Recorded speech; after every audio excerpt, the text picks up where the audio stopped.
Hi everyone, in this video I will show you how to create albums or folders on your iPhone with iOS 18. If you found this video helpful, please like and subscribe to support the channel. Thank you. Let's dive in. First, open the photo apps on your iPhone. Scroll down and find the Albums tab. Tap on it. Now find the Create button in the top corner and tap on it. You will see option to create a new album or a new folder. Select a new album. Enter the album name.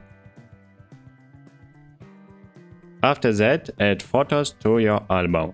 Tap the Add button and all your photos and videos will open.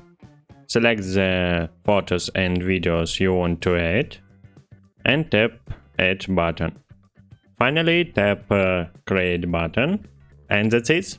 Your new album is ready to use. If you found this video helpful, don't forget to like and subscribe and leave a comment. Thanks for watching.